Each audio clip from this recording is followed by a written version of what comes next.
아멘. 오늘은 너와 내 온 집은 방주로 들어가라 하는 제목으로 말씀을 나누도록 하겠습니다. 아담과 하와가 에덴 동산에서 쫓겨난 이후에 가인과 아벨이 하나님께 제사를 드렸고 하나님께서 아벨의 제사는 받고 가인의 제사는 받지 않으셨다라고 하는 말씀 우리가 함께 나누었죠. 사실 누구의 제사를 받고 누구의 제사를 받지 않느냐는 하나님의 주권이죠. 우리는 그것에 대해서 불만을 가질 필요가 없습니다. 왜? 그건 하나님이 힘이 있으니까 하나님 마음대로다 이게 아니라 하나님은 선하시기 때문이죠. 하나님이 우리의 기도에 응답하지 않은 것은 그것이 선하기 때문입니다. 하나님이 우리 인생에 뭔가 아픔과 문제를 주시는 것은 그것이 우리를 하나님께로 인도하는 통로가 되기 때문이죠. 우리들은 너무나 연약해서요. 우리가 조금만 일이 잘 되면 나한테 실력이 좀 있는 줄 알고 착각하며 삽니다. 그래서 자꾸 다른 사람한테 자기를 드러내고 자랑하려고 하죠. 나처럼 해 이런 식으로 한다고요. 그게 없어야 됩니다. 그래야 우리가 예수를 믿을 수 있어요. 심령이 가난한 자가 그래서 복이 있는 거예요. 가인이 화가 나서 아벨을 죽입니다. 그리고 하나님 앞에 시치미를 뚝 떼고 내가 아우를 지키는 자입니까? 이러고 이제 오리발을 내밀죠. 얼마나 어리석습니까? 전능하신 하나님, 우리의 속을 다 아시는 하나님 앞에 가인이 하나님을 속일 수 있다고 생각하는 거예요. 이건 마치 오늘날 우리가 하나님을 속일 수 있다고 생각해서 하나님을 믿노라고 하면서도 하나님을 이용하려고 하는 마음을 가지고 있는 것과 크게 다르지 않습니다. 하나님께서 가인을 저주하고 심판했습니다. 그 저주와 심판의 핵심이 뭐죠? 하나님을 떠나게 되는 거예요. 돌아올 수 없는 그 길로 하나님께서 가인을 가게 만드셨습니다. 그런데 하나님께서 가인을 심판하시고 저주하시고 하나님께로 돌아오지 못하는 방법은 세상의 관점으로 봤을 때는 마치 복을 받은 것처럼 보였습니다. 왜냐하면 가인과 가인의 후손들은 가인의 표를 받아서 세상에서 군림하는 자리, 쇠를 다루는 자리, 짐승을 다루는 자리, 오온과 수군과 퉁소를 만드는 자의 조상, 아름다운 이들의 선조, 이런 사람이 됐기 때문이죠. 하나님께서 가인에게 주신 심판과 저주는 세상에 취해서 자기 자신의 실력에 취해서 결국 하나님께로 돌아오지 못하는 그것이 하나님의 가인에게 주셨던 저주요 심판이었습니다. 하나님께서 가인의 손에 죽은 아벨을 대신해서 셋을 주셨어요. 셋. 사람 이름이에요. 셋. 수많은 아담과 하와가 낳은 수많은 사람들 중에 하나님께서는 유독 셋을 아벨을 대신해서 준 아들이라고 소개합니다. 그러면 왜 아벨을 대신해서 주었다고 합니까? 그 안에, 그 족보 안에 바른 하나님을 향한 제사 제도가 남아 있었기 때문이죠. 셋의 후손의 족보에서 우리가 두드러지게 볼 수 있는 것은 에녹이라고 하는 사람인데, 에녹은 하나님과 동행하여, 그러니까 복 받은 사람, 하나님에게 복을 받은 사람들의 핵심은 뭐냐면 하나님과 동행하는 겁니다. 사망의 음침한 골짜기를 다닐지라도 주의 지팡이와 막대기가 나와 함께하면 거기가 복인 겁니다. 네. 세상에 너무 대단한 자리 가려고 하지 마세요. 거기 하나님 안 계십니다. 거기에는 인간의 자랑만 있죠. 하나님이 나를 거기 못 가게 한다고 너무 속상해하지 마세요. 살리려고 하는 것이고 더 좋은 것을 주시기 위함입니다. 오히려 가인의 자손들은 세상에서 떵떵거렸고 셋의 후손들 에노스로 이어지는 하나님을 믿고 섬기는 그 가문의 전통을 이어가는 그 사람들은 세상에서 별로 그렇게 대단한 자리에 서지 못하고 오히려 가인의 후손들로부터 어려움을 당하면서 살았습니다. 그렇게 이제 시간이 지나서 그냥 이 아벨과 셋과 에노스의 후손들이 그냥 그렇게 날마다 별로 힘없이 그래서 가인의 자손들에게 맨날 당하기만 하고 살면 오히려 좋았을 텐데, 이건 우리가 미래를 알기 때문에 그렇게 얘기하는 거죠. 현실에서 그런 일을 당하는 건 참 어려웠겠죠. 근데 그냥 그렇게 당하고 살았으면 고민할 것도 없고 그냥 좋았을 텐데 무슨 일이 일어났느냐 하면 그 족보 안에서도 세상의 관점으로 봤을 땐 꽤나 쓸모 있어 보이는 건장하고 지혜로운 사람들이 생겨나기 시작했다는 거예요. 그래서 그 사람들이 어떤 생각을 가졌느냐? 조금만 열심히 하면 우리도 가인의 후손들처럼 세상에서 군림하며 살 수 있겠는데? 라는 생각을 가지기 시작했죠.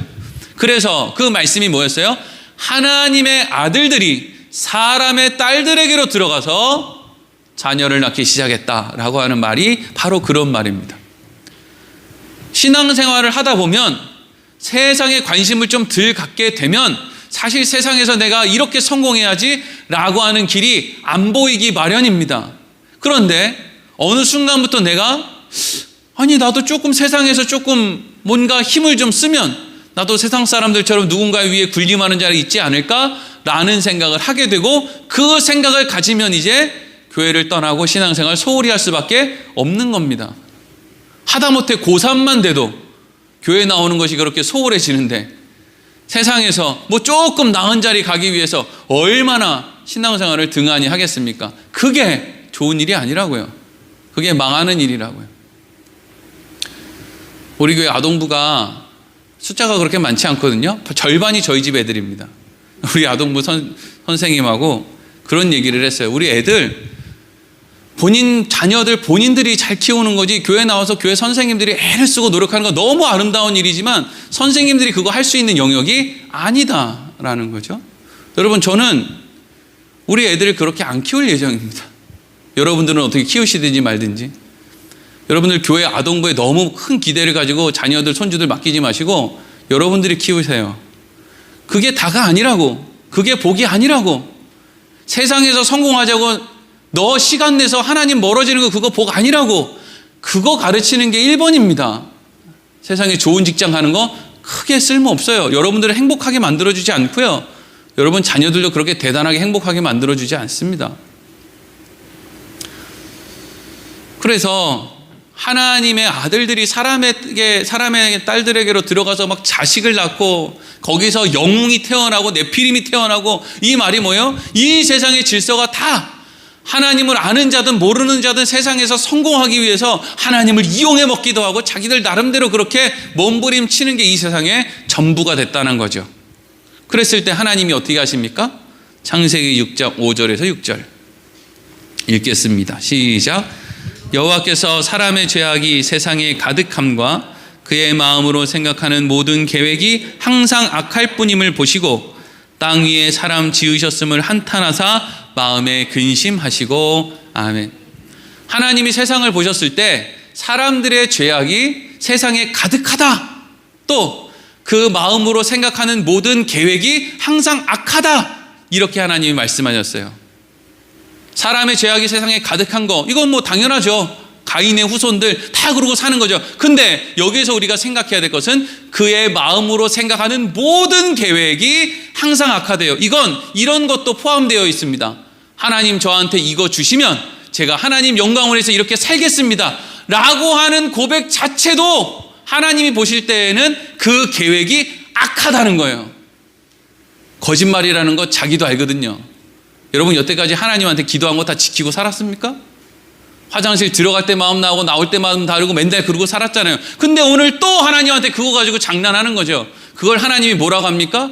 그 마음으로 생각하는 모든 계획이 다 악하다는 거예요. 너 실력으로 그거 못 지키는 거 알면서 오늘 왜 또 나한테 그거 가지고 거래를 제안하냐는 거죠. 여러분 하나님한테 기도할 때는요, 하나님 목숨만 살려주세요. 나 좀 살려주세요. 그거 말고는 할 말이 없는 거예요. 하나님 나 이번에 취직만 시켜주시면요 앞으로 하나님의 영광을 위해 살 거고요. 저 이번에 우리 애 대학만 붙여주시면요 하나님 영광 위해 살 거고요. 안 살 거 알잖아요. 그거 못 지키면서 사는 거 다 알지 않습니까? 왜 또 거짓말을 하고 왜 하나님 앞에 거짓말로 자꾸 거래를 하려고 그러세요? 안 되잖아요. 이 당시의 사람들이 하나님을 몰랐던 게 아니에요. 왜 하나님을 모르겠습니까? 사람들이 그 존재가 항상 신을 의지하려는 감각이 있는데 왜 하나님을 몰랐겠습니까? 알았죠. 근데 하나님을 아는 사람은 하나님을 이용해 먹으려고 했고, 하나님을 모르는 사람은 지들이 하나님인 줄 알고 살았다는 거예요. 그런데 그 모습을 보고 하나님이 어떻게 했다는 거예요? 6절에 보니까 땅 위에 사람 지으셨음을 한탄하셨다. 그리고 마음에 근심했다는 거죠. 하나님이 한탄하시고 근심하셨다라는 것은 하나님께서 이 세상을 멸망시킬 마음이 없다는 걸 드러내는 말이에요. 하나님이 마음이 있으시면 이 세상 멸망 금방 시키죠. 0.1초 만에 다 없애고 0.1초 만에 다시 새로운 세상을 만들 수 있는 것이 하나님의 전능하심이죠. 근데 하나님께서 땅 위에 사람 지으셨음을 한탄하고 근심했다라는 것은 하나님께서 하나님의 그 역사 가운데 그래 니들이 그렇지 내가 다 알고 있었지 그런데 내가 너희들에게 기대를 했지 그런데 결국 그렇게 될 수밖에 없지 그게 너희들의 한계지 그럼에도 불구하고 내가 너희를 위한 이 구원의 계획은 그냥 흘러가는 거지 그래서 한탄하셨다는 거예요. 사람이 악하고 이 세상의 심판으로 가까이 가면 갈수록 하나님께서 아들 예수 그리스도를 이 땅에 보내야 되는 때가 점점 가까이 오는 거죠. 하나님의 구원은 그걸로 완성이 되는 거니까요. 가인의 후손들은 하나님에게 저주와 심판을 받았으나 세상에서는 떵떵거리고 군림하며 살았다. 아벨의 후손들은 세상 가운데서 별 볼 일 없이 살았다. 그런데 왜 아벨의 후손이 복이고 가인의 후손이 저주인가? 이 세상은 이 세상으로 끝나지 않기 때문입니다. 영원히 없으면 가인의 후손들이 복이라고 할 수도 있죠. 그러나 우리에게는 영원히 있음을 하나님께서 알려주시지 않습니까? 이 세상에 끝이 있다고요. 우리 교회가 장례식장 2개 사이에 있는데 너무 좋은 자리죠. 왜요? 우리는 날마다 교회 올 때마다 신앙생활, 예수 믿는 거 이것과 함께 뭘 생각해요? 아, 나도 간다. 언제 갈지 모른다. 근데 대부분 환절기 때 가더라. 그러니까 환절기 때 조심해야지. 여러분 환절기 때 조심해야지만 배우면 어떻게 해요? 나도 간다 이걸 배워야지. 여러분 종말이 있습니다. 우리 인생에 종말이 있다고요. 숨 쉴 기력이 없어서 하나님 앞에 가게 되는 때가 있습니다. 영원함이 없으면 마음대로 살죠. 까짓 거 한 번밖에 없는 거. 죽으면 그만이지. 이 마음으로 살죠. 근데 영원히 있다는 거 아니에요. 그걸 우리가 준비하며 살아야 된다는 거 아닙니까?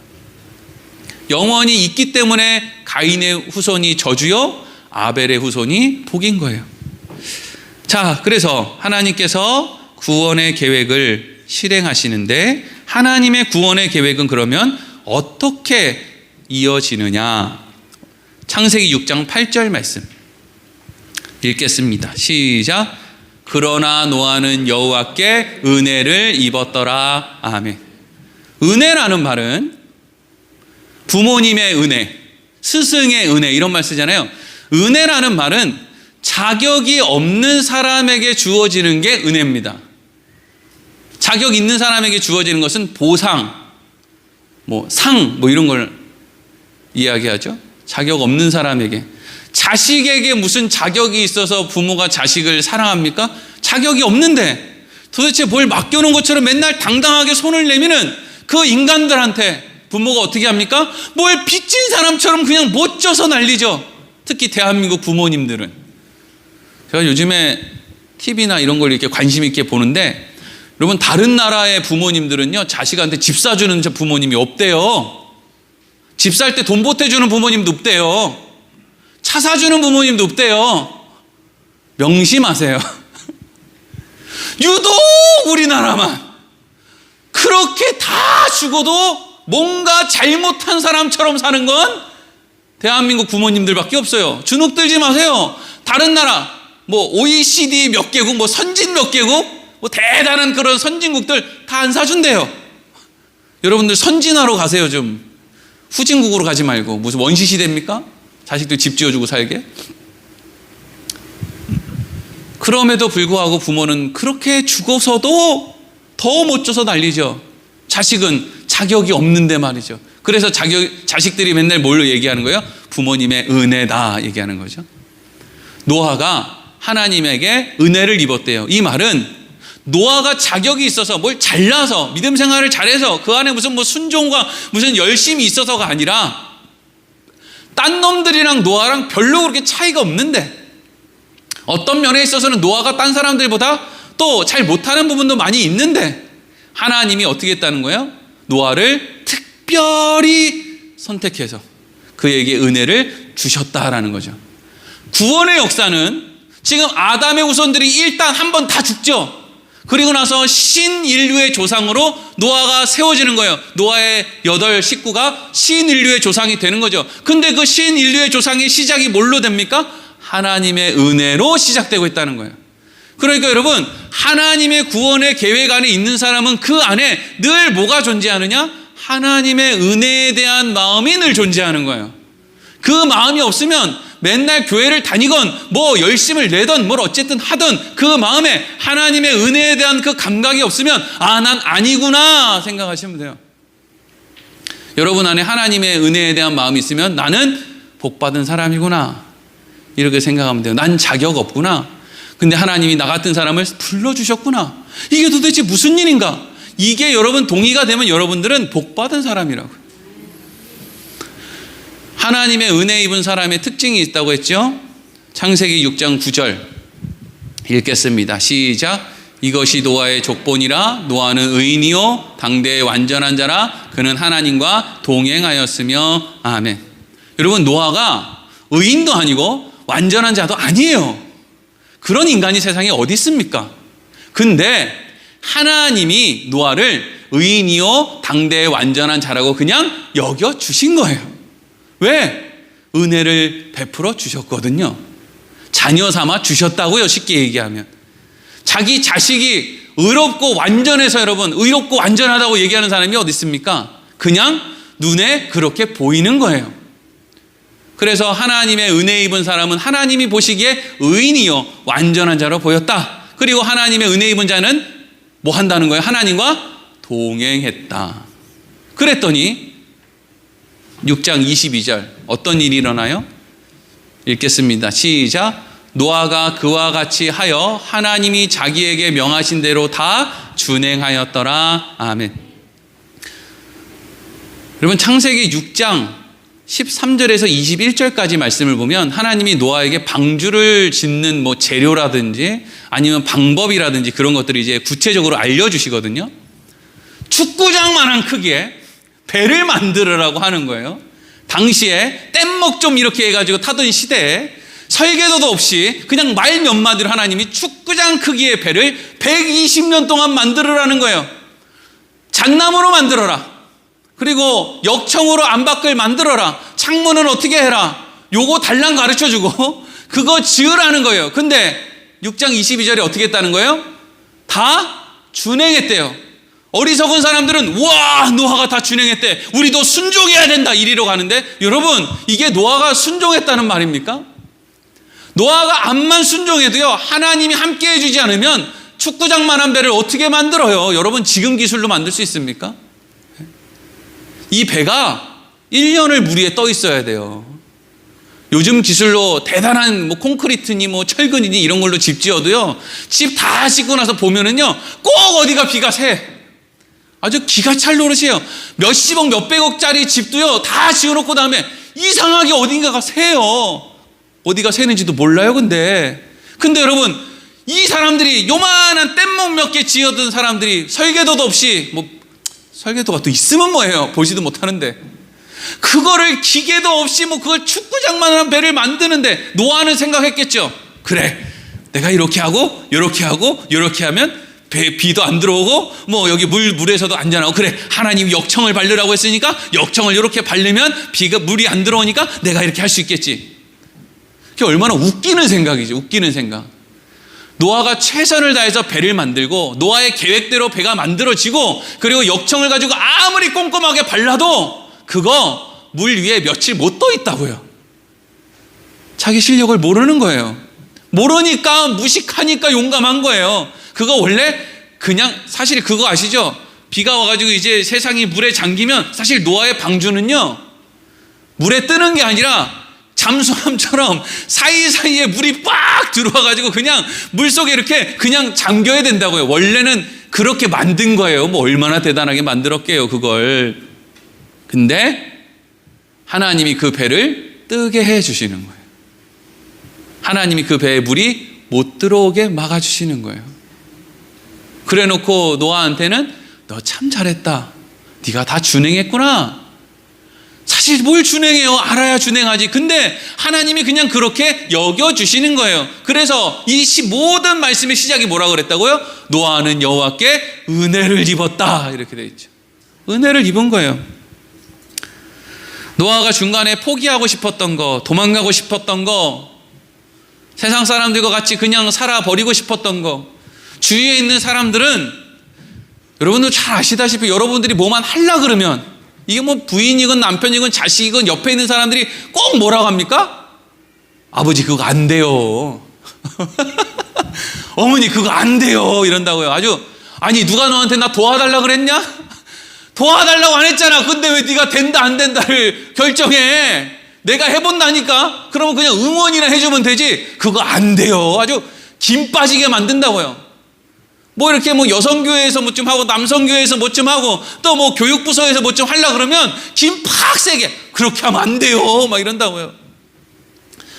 아니 되고 안 되고는 내가 할 테니까 너는 그냥 응원만 해줘. 그거 안 해요. 여러분, 노아가 배 만드는데 얼마나 많은 사람들이 노아에게 와서 김을 팍팍 세게 만드는 이야기를 했을까요? 너 제정신이냐고. 네? 그럴 힘이 있으면 내가 이거 하겠다고. 네 자식들을 좀 생각하라고. 네 부인 늙어가는 것 좀 보라고. 얼마나 고생 많이 하냐고 그랬을 거예요. 근데 결국 120년이 지났다. 배는 완성됐고, 우리는 노아의 그 마음을 다 이해는 못하지만 노아가 얼마나 힘이 들었는지도 안다. 하지만 그때가 됐다, 이거죠. 여러분, 그때가 와요. 그날이 온다고요. 여러분들 요즘에 거울 이렇게 보시면 깜짝깜짝 놀랄 때가 있죠. 아, 내가 이렇게 늙었나? 그때가 오잖아요. 그걸 보면서 배워야죠. 아, 나도 우리 돌아가신 아버지 어머니처럼 나도 언젠가 거기 갈 때가 오는구나, 다가오는구나. 야, 이게 옛날 우리 어머니 얼굴인데, 옛날 이게 우리 아버지 얼굴인데, 야, 내가 지금 요 얼굴을 가지고 있네. 이제 때가 오는 거예요. 결국 그때가 됐고 이제 심판의 날이 다가왔습니다. 일주일밖에 안 남았죠. 하나님께서 노아에게 이렇게 말씀하세요. 7장 1절 말씀 보겠습니다. 시작. 여호와께서 노아에게 이르시되 너와 내 온 집은 방주로 들어가라. 이 세대에서 내가 내 앞에 의로움을 내가 보았음이니라. 아멘. 드디어 때가 됐고 하나님께서 노아에게 너 이제 방주로 들어가라. 너에게 구원이 이제 시작됐다, 이거죠. 근데 여기서 이제 우리가 또 한 번 오해하면 안 되는 말씀이 하나 등장하는데, 그게 이 세대에서 내가 내 앞에 의로움을 내가 보았다라고 말씀하시죠. 여기서 하나님이 노아에게 말씀하신 너의 의로움을 보았다는 것은 노아가 진짜 100% 의롭다는 이야기가 아니에요. 이제 그 의미, 왜 그러냐면 이 뒤에 이제 말씀이 이어지는 걸 보면 알아요. 여기서 하나님이 너에게 내가 의로움을 보았다라는 것은 내가 너한테 은혜를 주었고, 은혜를 주어서 너가 배를 만들 수 있도록 옆에서 도왔고, 도망가지 못하도록 붙들었고, 이런 모든 노아의 삶을 하나님이 그냥 의롭다고 한 거예요. 하나님이 하신 거니까 당연히 의롭겠죠. 하나님이 노아에게 하신 거, 그게 의로운 거죠. 또 한 가지 우리가 여기서 생각해야 된 것은 노아에게 뭐라고 말씀하시느냐? 너와 내 온 집은 방주로 들어가라. 그랬죠. 놀라운 말씀이죠. 노아는 자기 집을 구원하기 위해서 하나님 말씀에 순종한 게 아니에요. 그냥 하나님 말씀에 순종한 거예요. 그랬더니 누구도 따라오는 거예요? 가족들이 따라오는 거예요. 여러분, 이게 노아 때뿐만 아니라 이후에 이어지는 아브라함도, 이삭도, 야곱도, 뭐 요셉도, 또 야곱의 넷째 아들 유다도, 그 집들이 다 마찬가지예요. 나는 하나님의 말씀을 따라서 그냥 산 건데, 하나님께 붙들려서 그 인생을 살아간 건데, 결국에는 너와 주 예수를 믿으라, 그리하면 너와 내 집 구원을 얻으리라 라고 하시는 말씀처럼 나는 그냥 순종해서 간 건데, 하나님이 그 모든 삶 가운데 있는 인생들 책임져 주시더라는 거예요. 어디까지요? 너와 내 가족, 너와 내 집, 하나님이 책임져 주시더라는 거죠. 그러고 나서 이제 하나님이 노아에게 특별한 지시를 하나 하세요. 2절부터 5절까지 말씀입니다. 여기서부터 이제 잘 들으셔야 돼요. 이거 이제 딴 데 가면 못 듣는 겁니다. 이거는 2절부터 5절 시작. 너는 모든 정결한 짐승은 암수 7씩, 부정한 것은 암수 2씩을 내게로 데려오며, 공중의 새도 암수 7씩을 데려와 그 씨를 온 지면에 유전하게 하라. 지금부터 7일이면 내가 40주야를 땅에 비를 내려 내가 지은 모든 생물을 지면에서 쓸어버리리라. 노아가 여호와께서 자기에게 명하신 대로 다 준행하였더라. 아멘. 방금 2절부터 5절까지 말씀을 보면 하나님이 노아에게 어떤 것은 암수 7씩, 어떤 거는 암수 2씩, 또 어떤 거는 암수 7씩 이렇게 데려와라, 이렇게 이제 말씀을 하고 있다고요. 근데 요거는 이제 특별한 명령이고, 이전에 동물들을 방주에 태우는 것에 대해서 하나님이 창세기 6장 19절에서 20절에는 이렇게 말씀을 하세요. 읽겠습니다. 시작.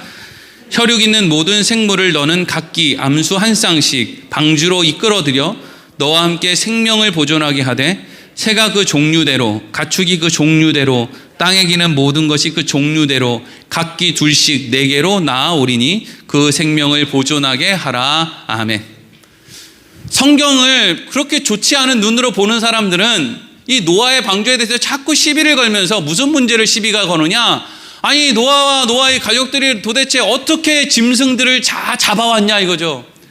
하나 잡으면 하나 도망가고, 하나 도망가면 하나 또 잡으러 가고, 이렇게 해야 되는데 평생 잡아도 못 잡을 건데 어떻게 이거 다 잡으러 다녔느냐? 그거 가능하냐? 노아가 어떻게 콧불소를 잡아가지고 왔냐? 이거 가지고 이제 대도하는 시비를 거는데, 여기 뭐라고 써 있습니까? 20절에 끝부분에 뭐라고 돼 있어요? 너에게로 나아오리니, 이렇게 돼 있죠. 지들이 오는 거예요. 그냥 오는 게 아니고요, 노아가 방주를 준비하듯이 지들도 지 몸뚱이를 열심히 준비해서, 겨울잠 자기 전에 자기 몸 열심히 준비하는 거 아시죠? 뱀도 그렇고 곰도 그렇고 겨울잠 자기 전에 얼마나 많이 먹냐고요. 몸을 지방 덩어리로. 여기 있는 분들은 다 겨울잠 자도 괜찮은 분들이 많아요. 그렇죠? 네. 이미 우리는 방주를 준비하고 있는지도 몰라. 네? 그래가지고 지들이 포동포동하게 살찌워가지고 노아한테로 오는 거예요. 우리가 할 일이 없어요. 우리는 그냥 우리에게 주어진 방주를 만들으러 가면 그거 하면 돼요. 다른 것까지 걱정할 필요가 없어요. 다른 건 하나님이 알아서 하시는 거예요. 하나님이 알아서 하는 걸 우리가 무슨 뭐 걱정을 합니까? 그냥 내버려 두세요. 그렇게 흘러갑니다. 그렇게 하니까 원래대로는 어떻게 하느냐? 한 쌍씩이 노아의 방주로 오는 거예요. 그리고 이제 말씀을 보면 뭐 노아가 그 방주 안에 칸을 만들어 놓고 거기에 이제 하나씩 태웠는지 어쨌는지 모르겠는데, 또 어떤 말씀을 이렇게 보면은요, 그냥 지들이 그 방주 안에 칸으로 알아서 들어가요. 그냥 콧불소가 어슬렁어슬렁 들어와가지고 그냥 그 칸 안에 들어가고, 문이 있었는지 없었는지 모르겠지만 하여튼 문이 있으면 지가 코로 그냥 문 닫고 그냥 들어가는 거예요. 그리고 노아의 방주가 도착한 다음에는 그냥 지가 또 이러고 또 그냥 나가서 가는 거예요. 노아가 할 일이 없어요, 그런 거는. 근데 이제 방금 읽었던 2절에서 5절까지는 정한 짐승과 부정한 짐승이 나누어지고, 정한 짐승은 7쌍씩, 그리고 새는 또 7쌍씩으로 그렇게 하라고 기록이 되어 있단 말이에요. 그럼 이건 도대체 무슨 말이냐? 여러분, 성경에 정결한 짐승과 부정한 짐승에 대한 내용이 분명히 나오는데, 그 내용은요, 모세 때 나오는 거예요. 이거는 모세 때보다 훨씬 이전인 노아의 때입니다. 노아의 때 뭐가 정한 것이냐, 뭐가 부정한 것이냐, 그거에 대한 기준이 없어요. 이거에 대한 기준은 모세 때 하나님이 율법을 통해서 가르쳐 주실 때, 뭐 정결한 것은 뭐 발굽이 어떻게 되고, 또 되새김질을 하고, 뭐 이런 건 정결하다. 그 외에는 뭐 발굽이 갈라지고 이런 건 부정하다. 비늘이 없는 건 부정하다. 이건 다 그때 돼서 한 거란 말이죠. 그럼 노아의 때인데 왜 여기 정한 짐승과 부정한 짐승이 나누느냐? 이걸 이제 잘 알아야 되죠. 아담과 하와가, 또 가인과 아벨에서 아벨의 후손으로 셋이, 그 후손이 에노스가 하나님의 이름을 부르는 그때 하나님께 제사를 지냈던 그 동물을 딱 정해놓지 않은 거예요. 그냥 노아가 제사 지낼 때 주로 썼던 짐승들이 정한 짐승이에요. 노아가 제사 지낼 때 쓰지 않았던 짐승은 정한 짐승이 아닌 거예요. 그래서 정한 짐승들은 뭐 정하고 부정하고 간에 모든 짐승들은 한 쌍씩 배 앞으로 오고 지들이 알아서 지들 발로 오는 거예요. 정한 짐승은요, 노아가 가지고 와야 돼요. 노아는 그 짐승들이 어디 있어요? 집에 있죠. 왜? 제사 지낼 때 쓰려고 키워놨으니까.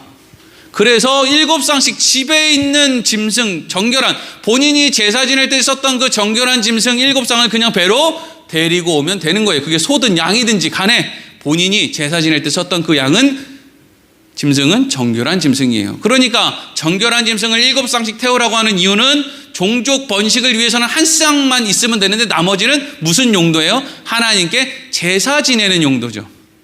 그리고 7장 어디 갔지? 네, 7장 3절 한번 띄워주세요. 이 7장 3절에는요 이렇게 돼 있죠. 공중의 새도 암수 7씩을 데려와, 이렇게 돼 있어요. 도대체 그러면 공중의 새는 왜 암수 7쌍씩 가지고 오지? 이거 가지고 일주일 내내 얼마나 책을 많이 찾아봤는지 몰라요. 여러분들은 별로 관심이 없겠지만 저는 또 이게 궁금하니까. 아니, 정결한 짐승과 부정한 짐승을 나누어서 정결한 짐승은 7씩, 아닌 거는 그냥 2씩, 뭐 이거 뭐 괜찮아요. 그렇게 이해가 된다면 아, 이거 제사 지내려고 하는구나. 근데 공중의 새는 왜 암수 7씩이냐고요. 얘는 정결하다 부정하다는 말도 없이. 근데 이걸 여러분 제가 히브리어 성경 원문을 헬라어로 옮겨놓은 70인역 성경이라는 책이 있거든요. 그 책을 보면 그렇게 70인역으로 옮기고 나서 이제 불에 타서 이제 원문이 없어지는 거예요. 70인역 성경을 보면 이 7장 3절 공중의 새도 암수 7씩 데려와라고 하는 말 앞에 무슨 말이 같이 그 위에 있냐 하면 정결한 공중의 새도 암수 7씩을 데려와라고 돼 있어요. 그러니까 이 말을 합치면 어떻게 되냐면 노아가 이제까지 하나님께 제사를 드렸던 짐승이나 새들 가운데 제사에 쓰였던 것은 암수 7쌍씩 모아놓고 나머지 짐승들하고 새들은 그냥 종족을 번식할 목적으로 그냥 한 쌍씩만 네 앞으로, 노아 앞으로 오면 그냥 배에 태우라, 이 말이 되는 거예요. 그러니까 결국에는 암수 7쌍씩 모아는 거는 다 하나님 앞에 뭐하라는 거예요? 제사 지내라는 거죠. 그러니까 이렇게 제사 지내라는 것을 중요하게 하나님이 말씀하시는 걸 보면 이 제사 제도가 가지고 있는 가장 큰 의미가 뭐예요? 너는 온전하지 못하다 이거죠. 너 죄인이다. 너 하나님으로부터 분리됐다. 그러니까 하나님이 너와 함께하고 하나님이 널 보호해 주시지 않으면 너는 아무것도 아니다. 이게 하나님께서 아담에게 가죽옷을 지어줘 입혀주시는 그 정신 아닙니까? 그럼에도 불구하고 내가 너를 버리지 않는다. 내가 나와 함께 동행해야 된다. 내 안에 있어라. 이게 이제 제사제도 안에 담겨있는 의미거든요. 여러분, 노아가 방주를 짓고 나서 방주 안에 들어가서 1년 가까운 시간을 이제 물 위에서 떠다니면서 사는데 이런 생각할 수 있잖아요. 야, 내가 배를 만들긴 참 잘 만들었어. 비 한 방울 안 새잖아. 물 한 방울 안 새. 야, 나 참 대단하네. 우와, 여기 있는 코끼리니 뭐 하마니 뭐 악어니 이런 것들 좀 봐봐. 이거 봐봐. 이거 내가 이거 다 모은 거야. 그런 생각들을 할 수 있을까요? 없을까요? 얼마든지 할 수 있죠. 인간은 뭐 조금만 다른 사람보다 난 거를 하면 자랑하고 싶어서 안달이 나거든요. 근데 하나님은 지금 이 제사 제도를 통해서 노아에게 뭘 가르쳐 주는 거예요? 배 밖에서 죽어가는 사람들과 너와의 차이는 누가 더 의로우냐, 누가 더 지혜롭냐, 열심히 있느냐, 이 차이가 아니라 하나님의 은혜를 입었느냐, 입지 않았느냐, 그 차이라는 것을 보여주는 거예요. 그러니까 배 안에서 계속 그걸 확인하는 거예요. 제사 때마다. 내가 잘나서 배 안에서 살아남은 것이 아니다. 여러분, 우리가 교회 나와서 매 주일마다 신앙생활 하면서 예배 드리는 이유가 뭐예요? 교회 나오면 뭐 하는 거예요? 우리가 지금 내가 다른 사람보다 나을 게 없다. 왜? 예수 그리스도께서 나를 위해 죽지 않았으면 나는 아무것도 아니다. 요거를 확인하는 시간이 여러분 매 주일 예배 시간 아닙니까? 네? 여러분, 우리가 다른 사람들보다 기도 많이 하면 다른 사람보다 더 나은 사람이 됩니까? 잘 들으세요. 또 기도하지 말라 그랬다고 하지 말고, 내가 다른 사람보다 기도를 더 많이 하면 내가 다른 사람들보다 더 나은 존재가 되느냐고요. 내가 다른 사람보다 성경을 더 많이 읽으면 내가 다른 사람보다 더 나은 존재가 됩니까? 천만의 말씀이죠. 우리는 매 주일 예배 때마다 모여서 뭐 합니까? 하나님, 제가 예수를 죽인 놈입니다. 난 예수를 잡아 죽인 것밖에는 아무것도 할 수 있는 그런 능력이 없는 나쁜 인간입니다. 그런데 하나님이 나한테 은혜를 입혀주셔서 내가 이 자리에 지금 나와서 뻔뻔하게 앉아서 예배드리고 있습니다. 그러니까 우리는 아무리 세상 가운데 살면서 내 자존감이 이렇게 높아지더라도 주님 앞에 나와서 머리 숙이고 예배할 때마다 우리는 하나님 앞에 납작 엎드려서 나 아무것도 아니지. 여러분, 기도 많이 하는 사람일수록 이게 커야 된다고요. 난 기도를 많이 하기 때문에 저 사람보다 낫다라고 생각하는 사람은요, 기도를 헛하는 거예요. 기도 많이 하면 할수록 어떻게 돼야 돼요? 납작 엎드려지는 거예요. 나 아무것도 할 수 없다. 벼는 익을수록 고개를 숙인다. 모르십니까? 말씀을 많이 알면 할수록 어이구 저것들은 말씀도 모르네. 이리로 가면 말씀 헛 읽은 거예요. 말씀을 읽으면 읽을수록 어디로 가야 됩니까? 하나님, 내가 죄인이네요. 나는 이렇게 많이 안다 그러면서 난 도대체 뭘 하고 사나요, 하나님? 알면 알수록 나아지는 것이 있어야 되는데, 알면 할수록 나아지기는 커녕 교만하고 다른 사람 가르치려는 것 빼고는 내가 다른 사람보다 나을 게 하나도 없네요. 참 나 헛똑똑이네요, 하나님. 이걸 성경을 읽으면 읽을수록 우리가 배워야 된다고요. 하나님이 우리에게 명하시는 모든 거는요, 여러분들 자신의 유익을 위해서 하라는 거예요. 여러분들 기도 많이 하세요. 성경 많이 보세요. 전도 많이 하세요. 헌금도 많이 하세요. 왜? 그게 하나님을 위한 게 아니라 여러분 자신을 위한 거예요. 내가 오늘날 너희에게 명령하는 모든 규례를 너희의 행복을 위해서 지키는 거 아니냐? 하나님 말씀 아닙니까? 다른 사람 위해 하는 거 아니라고요. 교회를 위해서 하는 거 아니에요, 여러분. 여러분들이 기도 많이 하면 교회가 대단히 잘 되고, 여러분들이 기도 안 하면 교회가 안 되고, 이러면 교회의 머리가 여러분입니까? 예수님입니까?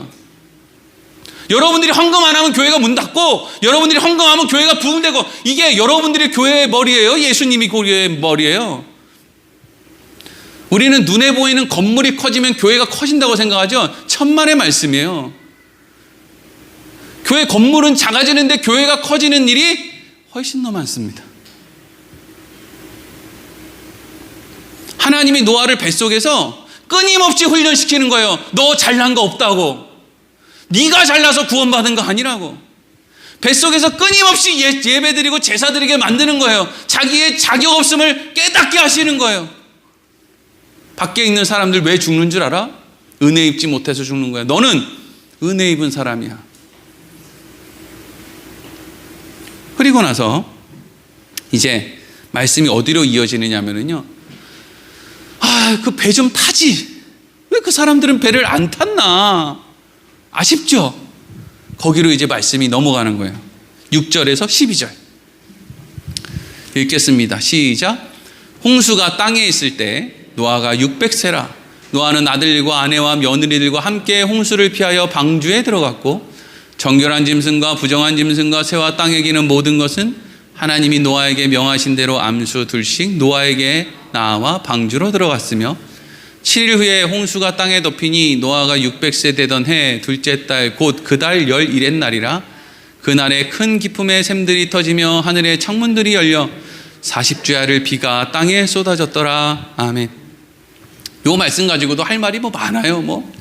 하늘 위에 물이 있는데 그 궁창에 물이 쏟아져서 이런 내용들을 다 하나하나 내용이 길지만, 이제 여기에서 우리에게 해주고 있는 가장 분명한 메시지는 노아가 600세 되던 해 2월 17일에 물이 하늘에서부터 쏟아지기 시작했다 이거예요. 노아가 헛수고한 것이 아니다 이거예요. 우리의 인생이 허투루 사는 것이 아니다. 하나님, 세상은 저렇게 지 마음대로 사는데 우리는 왜 내 마음대로도 못 살고, 또 세상에서 대단히 잘 살지도 못하고, 왜 나는 다른 사람 눈치도 보고 왜 이러고 살아야 되죠, 하나님? 근데 그게 헛수고가 아니다. 그 때가 있다는 거죠. 600세 되던 해 2월 17일이 온다. 근데 그날에, 이제 그날 있었던 일이에요. 그 600세 되던 해 2월 17일 날 있었던 일을 이제 이어지는 말씀이 기록하고 있어요. 창세기 7장 13절에서 16절 읽겠습니다. 시작.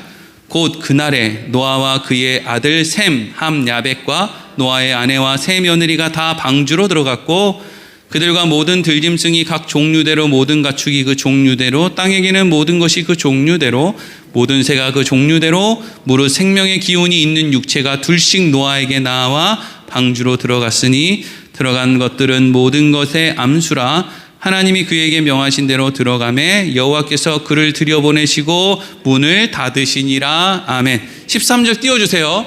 13절이 어떻게 시작하고 있습니까? 곧 그날에, 그날이 됐습니다.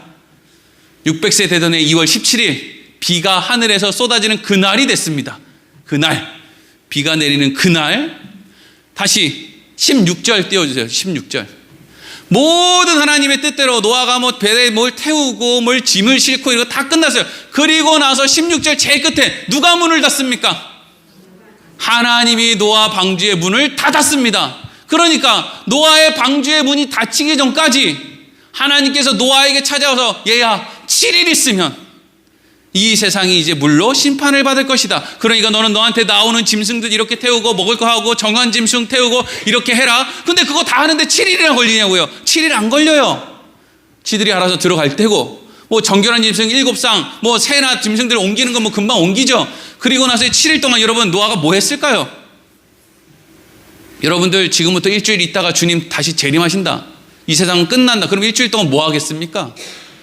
모르긴 몰라도 노아가 방주를 지을 때 그 큰 나무들을 물론 자기에게 아들이 셋 있었지만 그 4명이서 그걸 어떻게 다 옮기고 내리고 했겠어요. 도와주는 사람, 아담이 죽은 지가 얼마 안 돼요. 그러니까 노아의 때 주위에 소위 친인척들이 많이 있었을 거라고요. 노아의 친인척들이 있었을 거예요. 수많은 친인척들. 노아를 특별히 돕지는 않았지만 그렇다고 해서 막 와가지고 막 강제로 막 방해하고 이러지 않았던 어떤 사람들이 있었을 거 아니에요. 그렇지 않더라도 그냥 노아의 생각 속에서 그래도 누구는 일주일 있으면 세상이 망하는데 내가 그냥 나 혼자 달랑 배 탈 수 있나? 그래도 가가지고 내가 전해야지 라고 해서 노아가 전심전력으로 일주일 뒤에 세상이 물로 심판받으니까 만든 배에 타라고, 방주에 타라고 라고 하는 사람이 있었을까요? 없었을까요? 분명히 있었습니다. 없었을 리가 없어요. 우리 그냥 오늘 아침에 왔는 편의점 사장님도 그냥 일주일 있다가 세상이 끝난다 그러면 가서 얘기해 주고 싶단 말이에요. 그게 인지상정이죠. 근데 중요한 것은 사람들이 그 말을 안 듣는다는 거죠. 그러니까 여러분 믿음의 문제는 하나님의 은혜의 문제지 인간의 열심의 문제가 아니에요. 하나님 내가 저 사람을 구원의 길로 인도해야 되는데 하나님 내 열심이 부족해가지고 저 사람을 내가 구원받기 못하겠으니까 하나님 나한테 열심을 주십시오. 그러고 기도한다고요. 웃기는 기도죠. 우리에게 열심이 있으면 그 사람이 교회에 나오겠습니까? 우리를 스토커로 신고하겠습니까? 옛날이나 되니까 얼굴에 똥바가지를 뿌리면서도 그냥 내보내면서도 별말 안 했지. 지금 옛날처럼 집에 가가지고 맨날 띵똥거리고 울면서 예수 믿으세요 이러면 여러분도 어떻게 될 것 같으세요? 쇠고랑 찹니다. 벌금 맞고요. 옛날보다 지금이 훨씬 더 어려워졌습니다. 여러분 예수를 믿는 건 우리의 지식, 우리의 선택, 우리의 열심히로 되는 게 아니에요. 그건 마치 노아가 구원을 받은 거랑 같은 거예요. 노아가 구원을 어떻게 받아요? 은혜로 받죠. 여러분 우리가 복음을 전할 때마다 우리는 늘 무엇을 생각해야 됩니까? 예수를 믿는 것이 사람의 힘으로 되는 게 아니구나. 내가 그렇게 헌신과 열정을 쏟아붓는데 자식들도 예수를 안 믿는구나. 내가 그렇게 헌신과 열정을 쏟아붓는데 아내 내 남편도 그렇게 예수를 쉽게 믿지를 못하는구나. 안 되는구나. 그럼 난 어떻게 예수를 믿었나? 하나님의 은혜로구나. 이거예요. 이거 이리로 간다고요. 그래서 전도는 우리로 하여금 아주 유익한 것인데 전도는 우리 안에 하나님의 은혜를 날마다 생각하게 해주는 활동이죠. 그러니까 여러분 세상 일이 잘 안 된다, 맨날 낙심이 된다, 이 고비를 넘으면 다른 좀 평지나 내리막길이 올 줄 알았는데 또 다시 고갯길이 있다 그러면 그때 전도하세요. 그래서 그 사람이 여러분들한테 전도를 안 당하기 위해서 복음을 반대하기 위해서 얼마나 바락바락 대드는지 그 사람들을 한번 경험하세요. 그리고 할렐루야 하나님, 이게 원래 내 모습이어야 되는데 나는 어떻게 이 복음에 수긍을 하고 이 복음이 날 살렸다고 고백을 하는데 저 사람 나보다 더 많이 배운 사람인데 저 사람은 왜 예수를 모를까요? 하나님 내가 복 받은 사람이네요. 내가 예수 믿는 복을 얻었는데 요 언덕길 요거 못 올라가겠습니까? 까짓거 올라가시오 뭐. 이거예요. 이것 때문에 전도하라는 거예요. 전도해서 무슨 뭐 천국에 가서 전도 왕 돼가지고 황금 별유관 쓰면 뭐 할 건데요, 그거. 천국에는 황금이 돌보다 많다는데 머리에 돌 쓰고 다니면 뭐 할 거냐고요. 참 웃기는 거지. 개털 모자가 훨씬 좋지, 가볍고 따뜻하게 나지. 돌 쓰고 다니는 건 뭐 할 건데요, 그거. 예수님이 노아의 방주에 타지 않은 사람들의 모습을 이렇게 말씀하세요. 마태복음 24장 38절에서 39절 읽겠습니다. 시작. 홍수 전에 노아가 방주에 들어가던 날까지 사람들이 먹고 마시고 장가들고 시집가고 있으면서 홍수가 나서 그들을 다 멸하기까지 깨닫지 못하였으니 인자의 임함도 이와 같으리라. 아멘. 여러분, 하나님의 천사가 사람들 방주에 못 타도록 막지 않았어요. 너희들 방주 못 타. 니네들 방주 만드는데 무슨 지분이 있다고 이제 와가지고 방주를 탄대. 방주는 노아와 노아의 가족들만 탈 수 있어. 이렇게 하나님의 사자들이 와서 방주를 지키지 않았다고요. 심지어 노아가 문을 활짝 열어놓고 노아의 방주가 또 좀 특이하게 생기고 그 규모하며 지금도 노아의 방주 크기에 누가 배를 만들어가지고 저기 운동장 앞에 전시회는 우리가 다 신기해가지고 가가지고 우와 이걸 어떻게 만들었대 이러면서 이제 막 다 쳐다보고 감탄을 할 텐데 그 시대에 축구장만한 배를 지어놨으니까 사람들이 얼마나 그 모습이 대단해 보였겠어요. 그런데 그게 120년간 지속되니까요. 이게 어느 날 갑자기 하늘에서 방주가 뚝 떨어진 게 아니잖아요. 뭐 어느 날은 요만큼 됐다가 쪼만큼 됐다가 요만큼 됐다가 한 100년쯤 지낸 다음부터는 배 외형은 다 만들어졌을 거 아니에요. 그리고 나서 그 안에 역청 바르고 안에 칸 나누고 막 이런 거 막 했을 거 아니에요. 그러니까 사람들이 이미 구경 다 하고 간 거예요. 구경 다 하고 갔어요. 우와 이렇게 생겼어? 우와 근데 이게 계속 구경을 해도 120년이니까 말이죠. 100년이 한 50년 지났을 때도 외형이 다 됐다 치고 그 안에 내부만 하고 그 역청 바르는데 한 70년 걸린다고 생각을 해보세요. 그러면 사람들 보기에는 그렇게 대단해 보이지 않을 수도 있죠. 맨날 그 모양 그대로니까. 처음 하늘에서 뚝 떨어진 게 아니니까요. 그러니까 노아가 이제 일주일 남았다고 다 됐습니다 여러분. 이제 임박했어요. 이제 얼른 타세요. 이렇게 하는데 사람들은 아이 뭐 저거 맨날 있었던 저거. 네? 여러분 오늘날 교회가 얼마나 많습니까? 교회가. 네? 근데 처음 이 대한민국의 이 조선 땅에 복음이 들어왔을 때는 사람들이 그래도 반응이 좀 있었어요. 신기하니까. 처음 들어보는 거니까. 그래서 뭐 그런 게 있어? 아 대단하네. 이러고 좀 다가왔는데 시간이 지나고 에이구 뭐 저거렇네. 별거 없네. 오늘날 얼마나 많은 교회들이 있어도 사람들이 주님의 재림에 대해서 심판에 대해서 감각이 없는 거죠. 노아의 배에 대해서 감각이 없는 거나 마찬가지인 거예요. 그러니까 이 사람들이 그냥 여기에 대한 감각이 없고 뭐 한다고 시간을 다 써요? 먹고 마시고 먹고 마시고 먹고 마시고 아침 먹고 마시고 점심 먹고 마시고 점심 먹은 거 이쑤시면서 저녁 먹고 마시고 저녁 먹으면서 야식은 뭐 먹지 생각하고 밤새도록 야 그래도 내가 오늘 숙면하니까 살이 좀 빠지겠지 이러고 나서 아침에 일어나 또 아침 먹고 마시고 점심 먹고 마시고 오늘 다이어트 좀 해야 되는데 헬스 좀 끊어볼까 생각하면서 또 저녁에 먹고 마시고 아주 막 그냥 몸뚱이가 아주 그냥 죽어나 아주 그냥 먹는 거 소화시키는데 하여튼 몸이 다 편안한데 위만 죽어가는 거예요. 너무 이거 많이 먹어가지고 일상에 취해서 회식하고 장가가는데 취해서 내 육신의 성공 세상의 성공에 취해서 노아의 방주에 심판이 임박했는데 사람들이 그것에 대해서 반응하지 못하더라는 거예요. 여러분 오늘날 많은 사람들은요 신앙생활을 일상에 저촉되지 않는 선에서 하겠다는 거예요. 나 놀러 가야 되니까 교회 빠지겠다. 나 어디 볼일 봐야 되니까 빠지겠다. 안 해도 된다. 한두 번 그냥 빠져도 그만이다. 여러분 일상이 그러면 일상이 여러분들의 신앙생활에 방해되는 한 여러분들이 그냥 그 일상 때문에 교회에 신앙생활을 못한다? 그러면 계속 일상이 여러분들에게 여건을 주지 않으면 어떻게 하겠다는 거예요? 예수 안 믿겠다는 것이죠. 일상에 지는 거예요. 대단한 거에 지는 게 아니에요.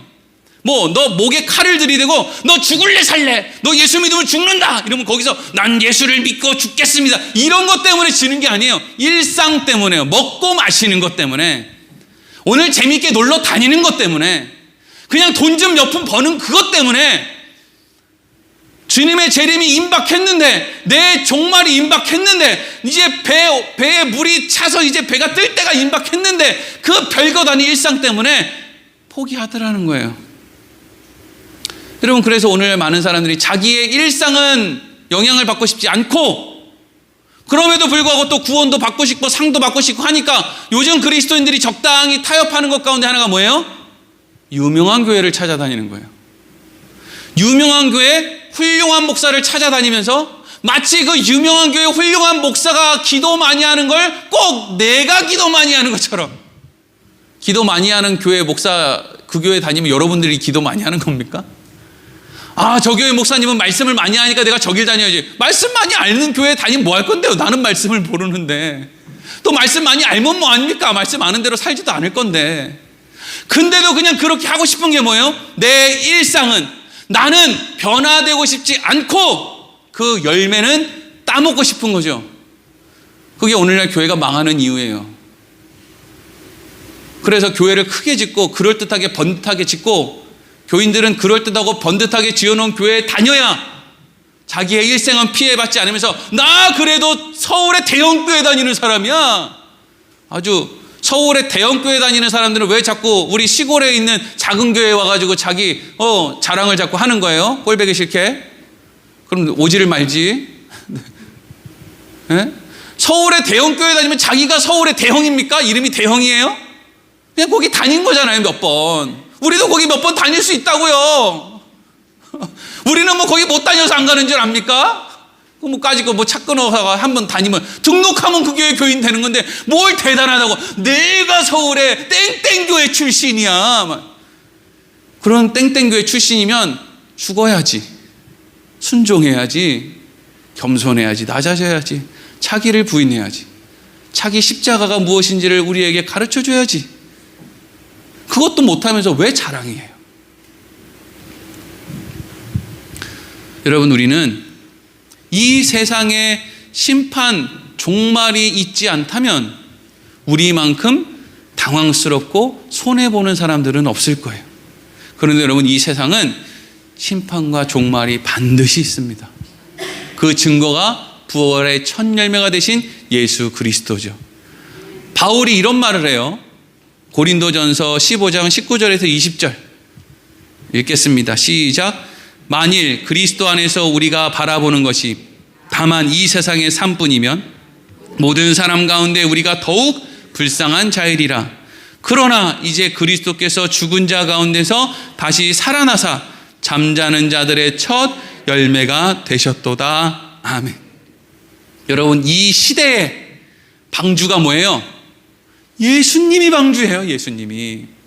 그러면 예수님이라고 하는 방주에서 우리가 살아갈 때 우리가 드리는 모든 예배는 뭐예요? 하나님, 내가 잘나서 예수 믿은 게 아닙니다. 내가 잘나서 예수라는 방주에 탄 게 아닙니다. 하나님의 은혜지요. 요즘에 우리 신천 장로님 교육하는데 그 교육 시간마다 성경 문제면 성경 문제, 신조면 신조, 소요리 문답이면 소요리 문답, 끊임없이 저와 신천 장로님들을 가르쳐 주는 게 뭐예요? 우리는 자격이 없다.